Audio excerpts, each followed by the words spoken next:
অসমের পঞ্চম মহাপুরুষ শ্রী শ্রী কৃষ্ণানন্দ দেবের ৩৩তম তিরোভাব তিথি উপলক্ষে তোমরা দেখির পায়ে আসেন শোভাযাত্রা। এই শোভাযাত্রা হয়ে আছে দেবদেবী গোবিন্দ ভবন গীতাসত্র আর মহাপুরুষ শ্রী শ্রী কৃষ্ণানন্দ দেবের অবিভক্ত ধুবড়ী জেলা কৃষ্ণানন্দ সত্র সমন্বয় সমিতির উদ্যোগত। আসো আমরা শোভাযাত্রার দৃশ্য দেখি।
মদাতি গোবিন্দ ভবন গীতাসত্র দেবহূতি রাভার দলে ইয়ের পাছত ধর্মালোচনী সভার মূল মঞ্চত নাম পরিবেশন করবে। আইসো আমরা উমের নাম শ্রবণ করি।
এই নামের পাছতে আরম্ভ হবে ধর্ম আলোচনী সভা।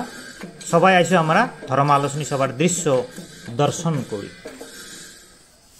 মানিকপুৰ গোবিন্দ ভৱন গীতা সত্ৰৰ ডেকা সত্ৰাধিকাৰ আৰু গুৰুজনাৰ একান্ত ভকত বুলি মই কৈছোঁ, যিগৰাকীয়ে গুৰুদেৱৰ অশেষ অশেষ কৃপা ধন্য। তেখেত হৈছে পূজ্যপাত কপিল দাসদেৱ, বৰ্তমান মানিকপুৰ গোবিন্দ ভৱন গীতা সত্ৰৰ ডেকা সত্ৰাধিকাৰ ৰূপে আছে। এখেত আজিৰ সভাত মুখ্য অতিথি ৰূপে উপস্থিত হৈছে। এখেতক আমি এখন জাতীয় গামোচা তথা শৰাইৰে সম্বৰ্ধনা জ্ঞাপন কৰিম। মই সম্বৰ্ধনা জ্ঞাপন কৰিবৰ কাৰণে অনুৰোধ কৰিছোঁ আচাৰ্যবৃন্দক।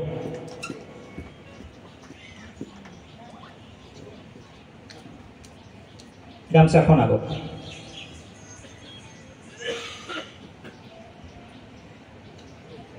সকলোৱে এবাৰ কৰতালি কৰিব।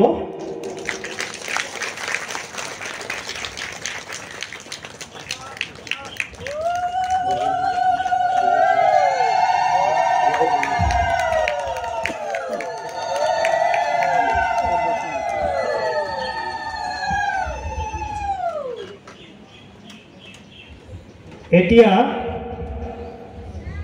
এই চেগতে আমি সমৰ্ধনা জ্ঞাপন কৰিবলৈ গৈ আছো। আমাৰ আজিৰ এই ধৰ্ম আলোচনী সভাৰ নিৰ্দিষ্ট বক্তা শ্ৰীযুত বশিষ্ঠ গুজৰ বৰুৱাদেৱ। মই আগতে কৈছিলোঁ, এখেতৰ পৰিচয় গ্ৰামে গ্ৰামে নগৰে নগৰে হৈ আছে, সকলোৱে এখেতক জানি পায়। এখেত ক্ষেত্ৰীয় প্ৰচাৰক ৰাষ্ট্ৰীয় স্বয়ংসেৱক সংঘ আসাম প্ৰাণ। এই চেগতে আমি এখেতক এখনেই কজাজবংশী জাতীয় গামোচা আৰু শৰাইৰে সম্বৰ্ধনা জ্ঞাপন কৰিম।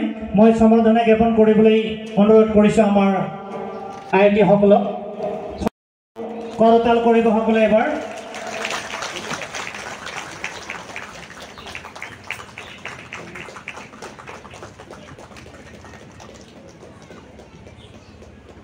এই জগতে আমি সম্বৰ্ধনা জ্ঞাপন কৰিবলৈ গৈ আছোঁ দ্বিজেন্দ্ৰনাথ ভকতদেৱ।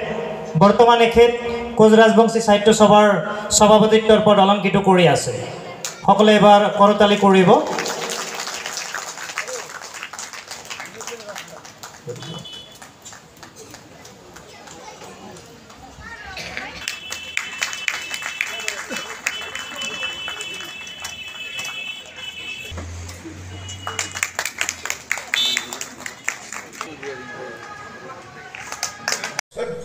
এই হৰৰূপ দমন ইন্দ্ৰিয় নিগ্ৰহ ধী জ্ঞান বিদ্যা বুদ্ধি দশকম ধৰ্ম লক্ষণ, এই দহটাই হ'ল ধৰ্মৰ লক্ষণ। এতিয়া প্ৰশ্ন হ'ল, ইয়াত পূজা পাতলৰ কথাই তাৰমানে ধাৰ্মিক ব্যক্তি যদি হ'ব লাগে কেৱল পূজা পাতল কৰি থাকিলে নহ'ব। ধাৰ্মিক ব্যক্তি হ'ব লাগিলে এই 10টা গুণ তেওঁ আহৰণ কৰিব লাগিব। দুৰ্ভাগ্যৰ বিষয়, অপ্ৰিয় সত্য কথা এটা কওঁ, আজি পূজা পাতল যাগ যজ্ঞ কৰা মানুহৰ সংখ্যা কম নহয়, কিন্তু ধৰ্মৰ যিটো 10টা লক্ষণ, এটা লক্ষণ যিটো কৈছে অস্তেয়। অস্তেয় মানে চুৰি নকৰা। এই চুৰি নকৰা মানে, চুৰি কৰা মানে কেৱল হিন্দী ঘানি চোৰ কৰা সেইটোৱে চুৰি নহয়। তালাটো ভাঙি ৰাতি কোনোবা বস্তু ভাঙি লৈ গ'ল, সেয়াই কেৱল চোৰ নহয়। এই যে কোটি কোটি টকাৰ কেলেংকাৰী কৰি আমাৰ ডাঙৰ ডাঙৰ অফিচাৰ, IAS অফিচাৰ বিলাক যে জেলত গৈ আছে, তেওঁলোকো চোৰ। এই যে আমাৰ বুঢ়া মানুহজন, ৰিটায়াৰ্ড মানুহজন যে পেঞ্চনৰ কাৰণে বাদ কৰি খাব লগা হৈছে, এই অফিচাৰজনে পইচা নাপালে যে ফাইলটো ইফালে ইফাল নকৰে, সেই অফিচাৰজনো চোৰ। সেইকাৰণে নিজৰ ডিউটি, নিজৰ কৰ্তব্য যে ঠিকমতে পালন নকৰে, তেওঁ চোৰ। কিয়? যিসকলে আজি জেলৰ ভাত খাই আছে, কেৱল কৰাপশ্যনে কৰাপশ্যন, তেওঁলোকে পূজা পাতল নকৰে নেকি? আপোনাৰ মতকৈ বেছি পূজা পাতল কৰে। দুৰ্গা পূজাৰ সময়ত মহ বলি দিয়া সংখ্যা তেওঁলোকৰে বেছি। গোটেই জীৱনটো কৰাপশ্যন কৰাপশ্যন। সেইকাৰণে কেৱল পূজা পাতল কৰিলেই মানুহ ধাৰ্মিক হ'ব নোৱাৰে। ধাৰ্মিক ব্যক্তি হ'ব লাগিলে এই 10টা লক্ষণ থাকিব লাগিব। ধৃতি, ক্ষমা, দম, অস্তেয়, শৌচম, ইন্দ্ৰিয় নিগ্ৰহ, ধী, বিদ্যা, সত্যম, অক্ৰোধ। প্ৰশ্ন হয় পূজা পাতল লাগিব নালাগে, যাগ যজ্ঞ লাগিব নালাগে, গীতা পঢ়িব লাগিব নালাগে, ভাগৱত পঢ়িব লাগিব নালাগে? লাগিব। কিয়? এই কাৰণে পঢ়িব লাগিব, পূজা পাতল যাগ যজ্ঞ চব এই কাৰণে কৰিব লাগিব যাতে ইয়াৰ পৰা সেই 10টা গুণ আমি আহৰণ কৰিব পাৰো। এই মহৎ ইতিহাসৰ লগত মহাপুৰুষ কৃষ্ণানন্দদেৱ জড়িত হোৱাৰ এটাই কাৰণ তেখেতে TC ইনষ্টিটিউটত পঢ়া শুনা কৰিছিলে আৰু ইয়াতেই তেখেতৰ সাধন জীৱনৰ সিদ্ধি লাভ কৰিছিল এই গৌৰীপুৰতে। ইয়াৰ পৰাই এই গৌৰীপুৰৰ পৰাই তেখেতে ওলাই গৈছিল সিদ্ধিলেখৰ পুৰুষ হৈ। গতিকে ইয়াৰ লগত গৌৰীপুৰৰ লগত কৃষ্ণানন্দৰ এনেকুৱা এটা জীৱন যাত্ৰা প্ৰায়বিলাক স্থানতেই, প্ৰায়বিলাক ঘৰতেই, জমিদাৰী ব্যৱস্থা যেতিয়া আছিলে প্ৰত্যেকৰে ঘৰে ঘৰে কেৱল কৃষ্ণানন্দদেৱেই মহাপুৰুষ শংকৰদেৱৰ ধৰ্ম বস্তুটো প্ৰচাৰ কৰাৰ কাৰণে সনাতনী শিক্ষাক জাগ্ৰত কৰিবৰ কাৰণে হিন্দুৰ হিন্দুত্বক প্ৰতিষ্ঠা কৰিবৰ কাৰণে জীৱনৰ প্ৰতিটো পলে এই অঞ্চলত ঘূৰিছিল। আৰু আজি আপোনালোকে চাওক, ইয়াত আমি যিমানবিলাক আছো প্ৰত্যেকৰে এটা শব্দই ভয়, প্ৰত্যেকে এটা শব্দই জানে, মৃত্যু। কিন্তু ভাৰতবৰ্ষৰ এনেকুৱা এটা ভাগ্য আছে, মৃত্যুও কেতিয়াবা কোনো কালে জনজাগৰণ আনি দিব পাৰে, জনতাৰ মুখত শান্তি দিব পাৰে। আজি তাৰ প্ৰত্যক্ষ প্ৰমাণ। মৃত্যুৱে মানুহক ভয়ায়িত কৰে, কিন্তু মহাপুৰুষসকল যেতিয়া চলি যায় তেওঁলোকক মৃত্যু হোৱা বুলি নকয়। কোনোবাই যদি মৃত্যু মৰিছে বুলি কয় তেনেহলে ৰাইজ জাগৰণ হৈ যাব চাৰিওফালে, কিয় মৰা বুলি কবি, আমাৰ গুৰুদেৱক কিয় মৰা বুলি কলি। অকল ভাৰতবৰ্ষতে নহয়, পৃথিৱীৰ ইতিহাসত যিসকল মহান ব্যক্তি গোটেই জীৱন কল্যাণময় ৰাস্তাত খোজ কাঢ়িলে তেওঁলোকক মহাপ্ৰস্থান বুলি কোৱা হয়, বৈকুণ্ঠ গমন বুলি কোৱা হয়, পৰলোক প্ৰাপ্তি বুলি কোৱা হয়, কিন্তু মৃত্যু বা মৰা বুলি নকয়। জব তুম জগ মে আও, যেতিয়া তুমি জগতলৈ আহিছিলা, জগ হো সো তুম ৰো, গোটেই জগতে তোমাৰ কাৰণে হাঁহিছিল আৰু তুমি কান্দিছিলা, জন্ম যন্ত্ৰণাত তুমি কান্দিছিলা। লেকিন ऐसा काम करो जब जग रो तुम हसो, জীৱনত এনেকুৱা এটা কাম কৰিব লাগে, মৰাৰ সময়ত মই হাঁহি হাঁহি মৃত্যুক আঁকোৱালি ল'ম আৰু মোৰ মৃত্যুৰ সংবাদ পাই লক্ষ লক্ষ জনতাই কান্দিব পাৰে। এইটোৱেই জীৱনৰ সাৰ্থকতা। এই সাৰ্থকতাৰ কাৰণেই সনাতনী শিক্ষা। এই সনাতনী শিক্ষাই বুজৰ বৰুৱা দেৱে প্ৰায় 1 ঘণ্টা 49 মিনিট আপোনালোকক কথা ক'লে, কিন্তু মই অলপমান বেলেগ ধৰণৰ। মই মানি লোৱা কথাখিনি জীৱনত যদি প্ৰয়োগ কৰিব নোৱাৰো, হাত চাপৰি মই নিদিওঁ। মোৰ জীৱনত যদি সেই কথাটো মই জীৱনক মনাব নোৱাৰো, তেনেহলে মই কেতিয়াও হাত চাপৰি নিদিওঁ। মই আজি ইয়াত বুজৰ বৰুৱা প্ৰভুৱে যিখিনি কথা ক'লে আপোনালোকে সমৰ্থন কৰিছে, প্ৰত্যেকেই হাত চাপৰি সমৰ্থন কৰিছে। আৰু মই এই অঞ্চলত প্ৰায় ঘৰে ঘৰে ঘূৰো, মই দেখিম আপোনালোকে তেখেতৰ কথা মানি লৈ হাত চাপৰি দিলে নে তেওঁক উৎসাহ দিয়াৰ কাৰণে হাত চাপৰি দিলে মই দেখিম।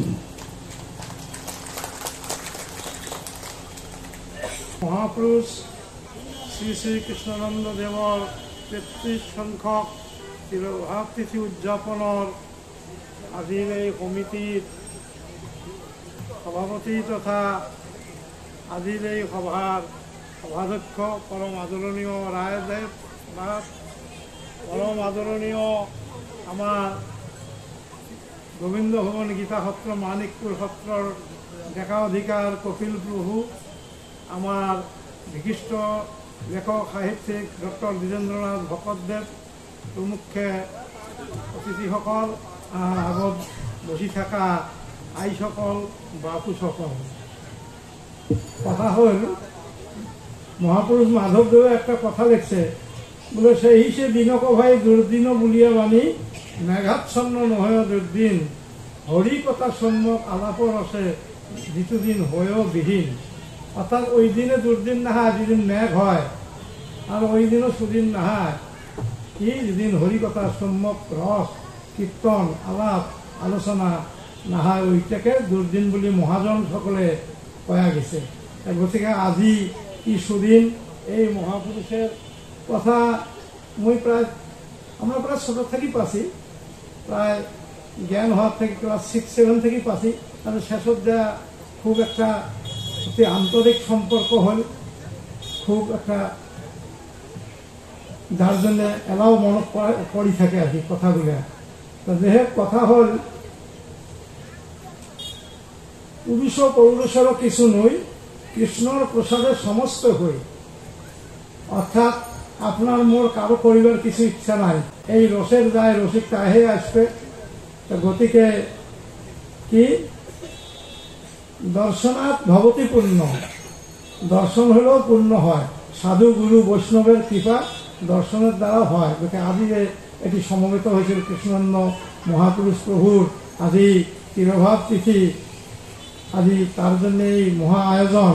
গতিকে এই আয়োজনত মোক দেখাইছে রামরায় প্রতিভা ছাত্রশাল সত্রের অধিকার হিসাবে অসম সত্র মহাসভার সভাপতি হিসাবে নিমন্ত্রণ করে আনছে।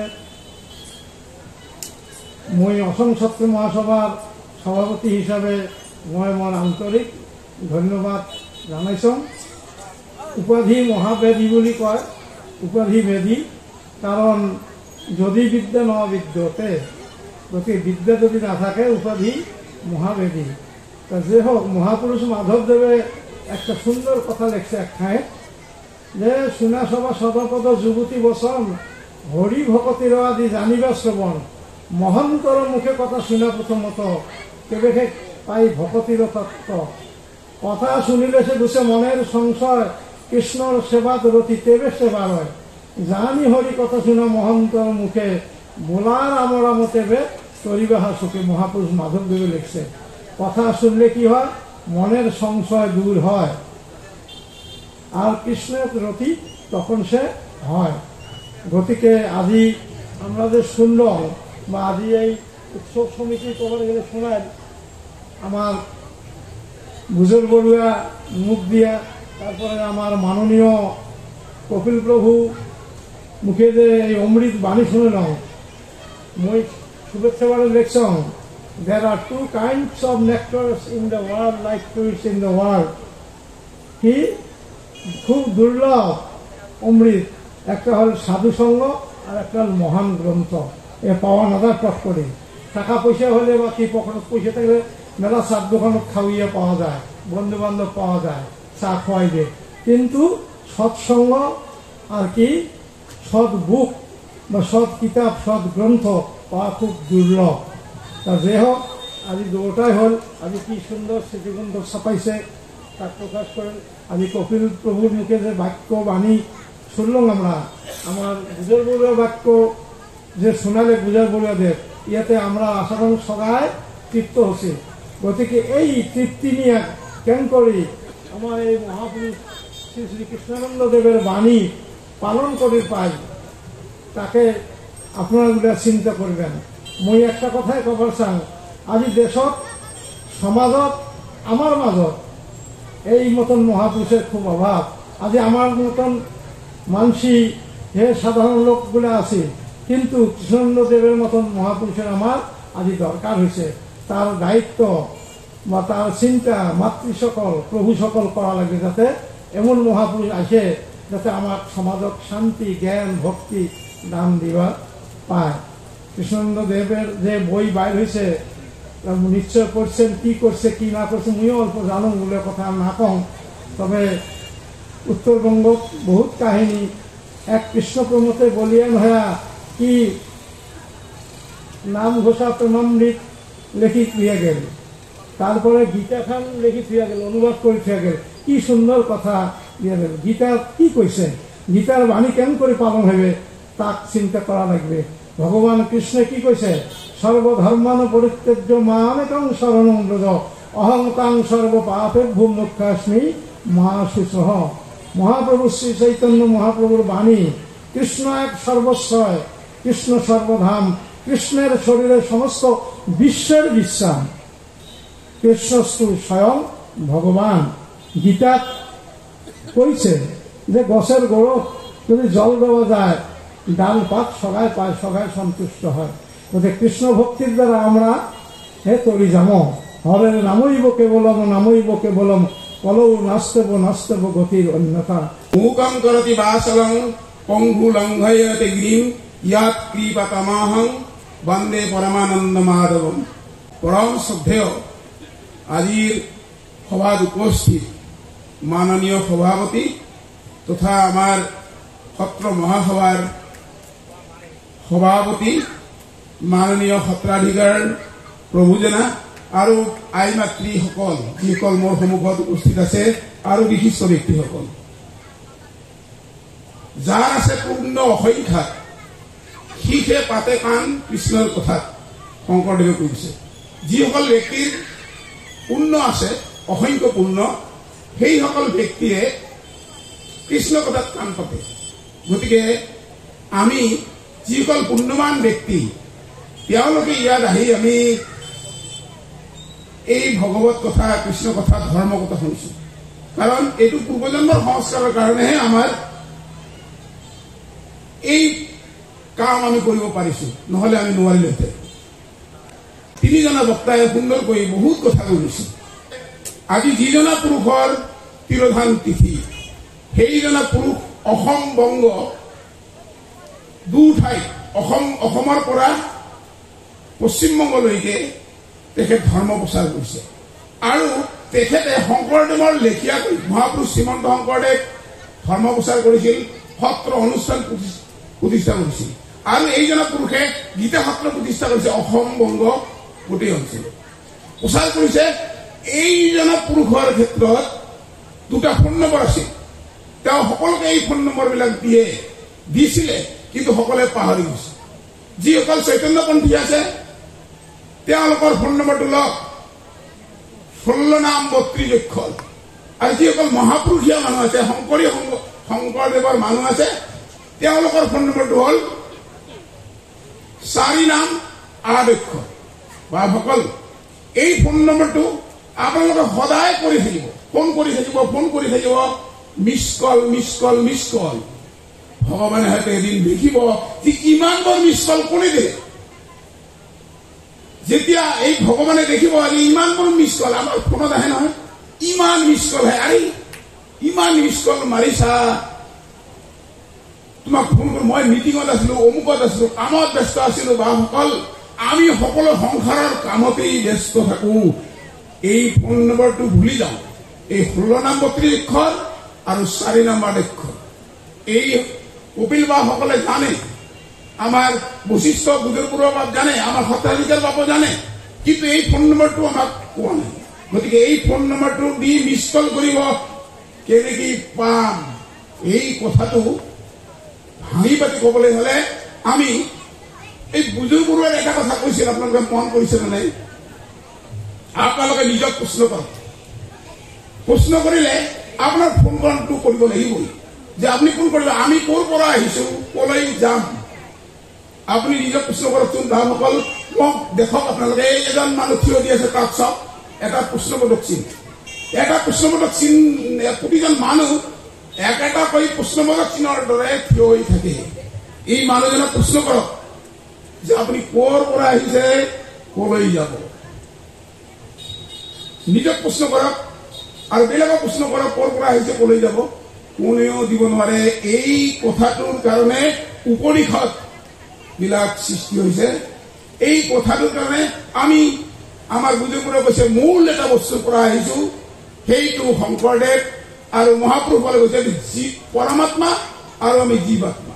পৰমাত্মা আৰু জীৱাত্মা কি বস্তু? এই পৰমাত্মাটো হল পৰমেশ্বৰ, তেওঁক কোৱা হয় ঈশ্বৰ মায়াধীশ, আৰু আমাক কোৱা হয় জীৱাত্মা। আমাক মায়াই মৰ্দে, গতিকে আমি জীৱ। গতিকে এই আমি সকলে ভগৱানক কিয় দেখিব নোৱাৰো, ইয়াৰ ব্যাখ্যা আমাৰ কৃষ্ণানন্দ স্বামীজীয়ে, কৃষ্ণানন্দ ব্ৰহ্মচাৰীদেৱে এই মহাপুৰুষজনাই দি গৈছে এটা সহজ কথা। কেনেকৈ জানেনে? তেওঁ বক্তৃতাত বহুতবাৰ আমাৰ জীৱনত সৌভাগ্য হৈছিল তেখেতৰ বক্তৃতা শুনাত। তেখেতে কৈছিল এইটো বস্তু কি যে বোকা পানী পানীৰে খচিলে এই বোকা পানী কেনেকে হয়? মাটি আৰু পানী যদি এনেকে খচা যায় বোকা হৈ যায়। আৰু এই বোকা ধুবলৈ আমাক লাগে পানী। গতিকে ভগৱানৰ মায়া মৰ্দে যাক, এই মায়াটোৰ কাৰণে আমি কিন্তু ভগৱানৰ ওচৰত চাবিব নোৱাৰো। মায়া বিনাশ কৰিবলৈ হলে আমি আকৌ এই ভগৱানৰ নিষ্কলত মাৰিব লাগিব এই 16 নাম 32 অক্ষৰ আৰু 4 নাম 8 অক্ষৰ। सर्वेभ्यो नमो नमः। तद्दनीय सभायाः सभापतिदेव ऐश्य एव सभाया सभाया मुख्य अतिथि विशिष्ट अतिथि निर्दिष्ट वक्ता प्रमुखे विशिष्टजनाः मञ्चस्य पुरतः ये विशिष्टाः वैष्णवाः वैष्णवीश्च। यद्य मम परम सौभाग्यस्य विषय यत् ऐश्य गुरुदेवस्य तिरुभावतिथिम् उपलक्ष्य एकम दलिल स्वरूपम स्मृति ग्रंथ प्रकाशनस्य दायित्वम् अस्माभ्याम् उपरि पतितम्। अहम परमेश्वराय ऑफिस संपादक रूपेण अस्ति मम अग्रजः हेमगिरि अधिकारी देवः। गुरुदेवस्य एतत् कार्यं महती कार्यं ऐश्य संपादनाया कार्ये अस्माकं योग्यता एव नास्ति, तथापि वयं प्रयासं कृतवन्तः। आमी चेष्टा करिছোঁ गुरु आशीर्वाद लई साधुगुरुर चरणत श्रद्धा भक्ति जनाई। तथापिও आमी आपनालोকৰ श्रीचरणत क्षमा प्रार्थी, कियनो এই সম্পাদনা কাৰ্যত আমাৰ বহুতো ভুল ভ্ৰান্তি ৰৈ গৈছে। গতিকে আপোনালোকে আমাক ক্ষমা কৰিব। जी अष्टम संख्या श्रद्धांजलि नवम संख्या जेतिया हब जार ओपरत दायित्व पड़िब तेओलोके बा आमार ओपरते जदि पड़े आपनालोके यथा समयत लेखनी दी आमाक सहाय सहयोग करिब।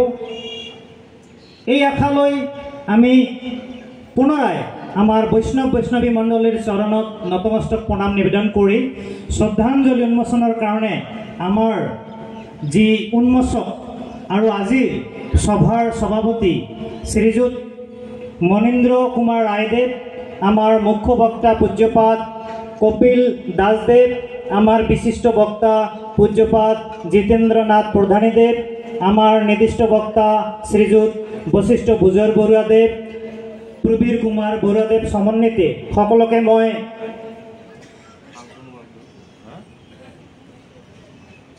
श्रद्धांजलि कवि दिबले अनुरोध करिছো और आमार सभापतिदेवे श्रद्धांजलि उन्मोचन करार लगे लगे आमी सकले करताली करिम। पिछफाले मैं अनुरोध करिছো आमार श्रद्धांजलि उन्मोचन करार कारणे।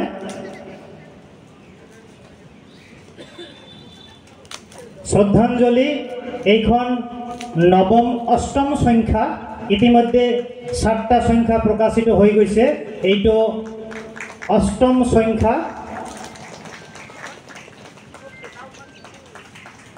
পিছফালে দিলে হ'ব।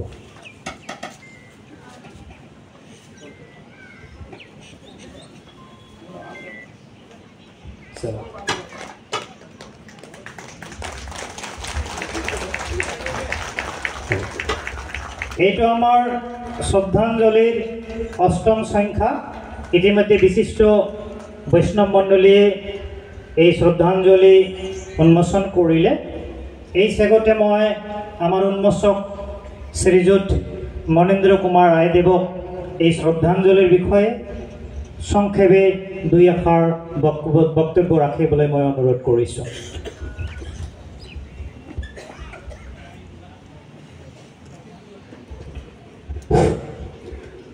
পৰম শ্ৰদ্ধাৰ মঞ্চত উপবিষ্ট বিশিষ্ট নিৰ্দিষ্ট তথা আমন্ত্ৰিত অতিথিবৃন্দ, সন্মুখত বহি থকা বিভিন্ন স্থানৰ পৰা অহা আমাৰ আমন্ত্ৰিত শ্ৰদ্ধাৰ ভক্তবৃন্দ, আই মাতৃসকল, আমি 33তম পৰম পূজ্য স্বামী কৃষ্ণানন্দ ব্ৰহ্মচাৰী দেৱৰ তিৰুভাৱ